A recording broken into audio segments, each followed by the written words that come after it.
Welcome back to another episode of Rock Boys Football. A lot of buzz coming out of USC's fall camp about true freshman Braylon Conley, a guy that, kind of flew under the radar, not only for USC heading into 2024, but all the way back in USC's class in 2024 as three-star cornerback from the state of Texas that, we broke down when he committed to USC. We were excited about the future of Braylon Conley, but I'll just kind of put my hand up and say I didn't peg Braylon Conley as being a guy that was going to have a year one impact on this USC team. It sounds like throughout fall camp, Braylon Conley's putting together a heck of a fall camp and might be a year one contributor for USC.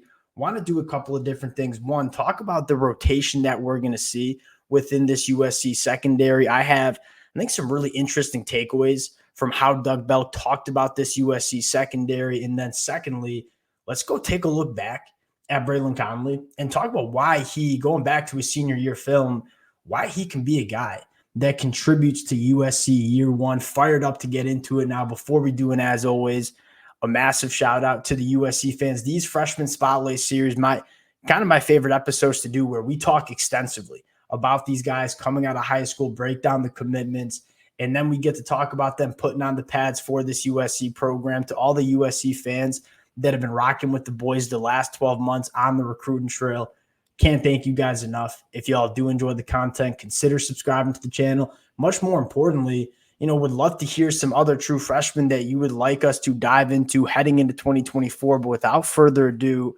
let's get into Braylon Conley. Now, what kind of wanted me to dive into Braylon Conley? Again, full transparency, I was planning on doing this freshman spotlight on Marcellus Williams. I think we all know enough about Marcellus Williams at this point, so I figured Braylon Conley might be a more interesting cat to dive into.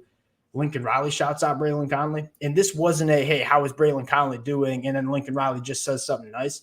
This was kind of an unprovoked question about the defensive back room, and Lincoln Riley says, hey, true freshman Braylon Conley's coming in and competing at a high level. Doug Belk also gave him some love, and Jamil Muhammad gave him some love as well. And so it's not only Lincoln Riley. I mean, it is this USC program knowing that Braylon Conley is starting to stand out during fall camp. And I think the second takeaway before we get into Braylon Conley's film is the conversation that you heard Doug Belk have in terms of, hey, we want to play 8 to 10 guys in the rotation in the secondary.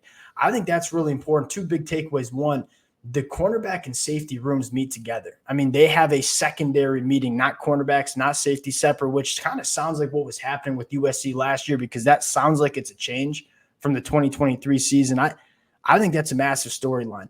All this cross-training and having your guys in the secondary be a little bit more on the same page. And for example, if you're going to run the cover 2 look, the safety knows exactly what the cornerback's going to do, the depth that he's going to take, and the cornerback knows exactly what that safety is going to do. When you go back to the USC film in 2023, the amount of busted coverages that you had, the amount of miscommunication that was happening between cornerbacks and safeties, yes, there was, I think, a lot of player development that certainly did not happen. You were seeing guys get beat one-on-one, but I think the bigger problem with this USC defense, specifically in the secondary, was all the blown coverages, the lack of communication and chemistry within that unit. You could count on 2 hands the amount of absolute blown coverages that you saw within this USC program. Now, I think the positive is a lot of those guys that were blowing the coverages, guys like Tamani Jackson, no longer with the program, but also Alex Grinch, no longer with the program. Having this USC secondary meeting together, having all these safeties, nickels, cornerbacks, cross-training, being on the same page, that's going to massively help in terms of the explosive plays that USC is not going to be giving up in 2024 that they were giving up pretty consistently in 2023. Now let's get into Braylon Conley, a guy that was easy to kind of fly under the radar because you looked at him coming out of high school and said, all right, 6 foot 170, solid track times, not the biggest frame. There wasn't any kind of skill set that you looked at Braylon Conley and said, dang, that's special. That being said, you go back to the film of Braylon Conley and you're just saying this is a very good football player. What is the biggest reason defensive backs cannot get on the field early as freshmen? It's one, lack of physicality, which Braylon Conley certainly doesn't have. That's the number one takeaway you get from the film is this kid comes up and tackles. You look at Tamani Jackson as a young cornerback. You look at a guy like Kermani McClain last year. These kids were all really good athletes, but they just kind of lacked that physicality in their college football careers.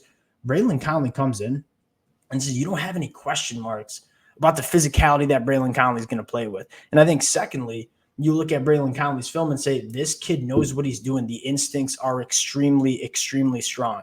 And that's probably the second thing that keeps these defensive backs off the field, where if you're a defensive back going to play college football at a program like USC, we all know you're a damn good athlete. There's no question marks about that. What keeps these young cornerbacks off the field is lack of physicality and lack of understanding of the game of football. Braylon Conley has both of those. And so you look at Braylon Conley and say, maybe not the freakiest guy like a guy like Damani Jackson was coming out of high school, but he's a really good football player, and a good football player is going to play early within whatever defense you're in. You go to the film with Braylon Conley, kind of highlight some of the things we're talking about. One, this kid is extremely physical, coming downhill and making tackles. That's something that you rarely see from top defensive backs who are committed to Power 5 programs. You run through the film and say, hey, we are going to bust downhill and we're going to be really physical at the point of attack. This is all over the film for Braylon Conley. One, the instincts, but number two, and this kid wants to come downhill and be physical. He plays fast. He's in the right spot consistently, and he tackles well. And again, that's the biggest thing that often keeps young defensive backs off the field. I love this play because, hey, we're working through physicality, and we're still going to make the play. And this is a guy that doesn't just rely on raw athleticism at the high school level. He was a really good football player and a physical football player. And I think that really does matter when you're talking about freshmen getting on the field early. Love Braylon Conley coming up, and he's a really, really good tackler in space too.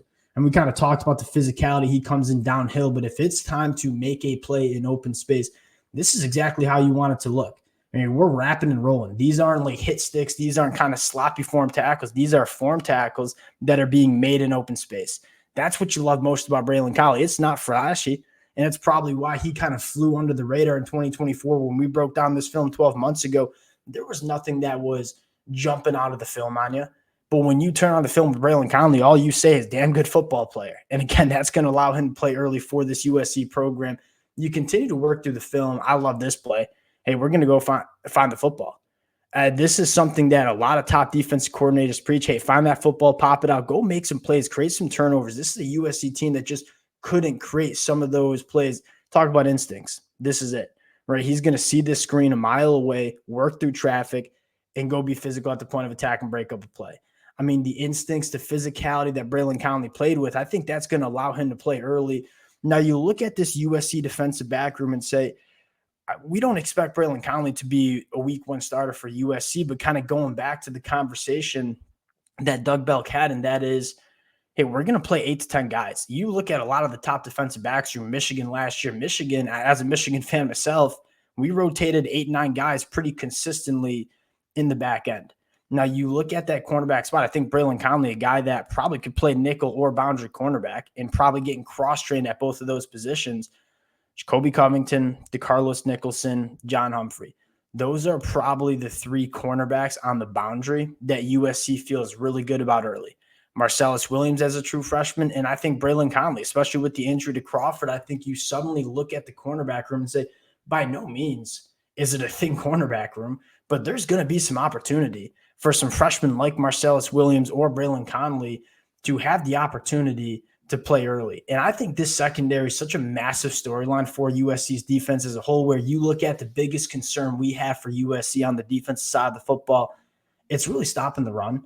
If you can have a secondary, especially at the boundary cornerback position, that can emerge as being elite, and we've talked about this a couple of times in the summer, if we have the opportunity to say, all right, we have some question marks about our front seven, specifically on the inside of the defensive line stopping the run, but we don't have many question marks about our boundary cornerbacks. What does that allow us to do? We can start taking Achille Arnold or Kamari Ramsey, 2 safeties that are very good tacklers, and start maybe putting them in the box a little bit more and start giving opposing offenses some heavier boxes to stop the run. And let's just be frank, as a Big Ten guy myself in Michigan, there's not that many Big Ten passing attacks that are going to challenge USC on the outside. I mean, I would take USC's cornerbacks against a lot of Big Ten passing attacks, specifically wide receivers in this Big Ten conference. The only wide receiver rooms that I don't think you could do that with is probably Oregon and probably Ohio State. Outside of that, I mean, I think there are a lot of passing attacks in the Big Ten that can't really challenge USC. And if you have elite cornerback play, we're going to start walking up these safeties and stopping the run. Maybe we don't have the biggest and deepest interior defensive line, but we know that we have some really good boundary cornerbacks. So we're going to throw Achille Arnold into that tackle box, or we're going to throw Kamari Ramsey into that tackle box and stop the run that way. We talked about it. Dan Lynn knows how to use his personnel, knows how to play to the strengths of this personnel. If this secondary emerges as one of the better units that we see in the Big Ten, you combine that with the lack of passing attacks that we see in the Big Ten Conference, I think USC is going to be able to have some success against the run because they can walk in some of those safeties. Braylon Conley going to factor in to this USC defensive back room.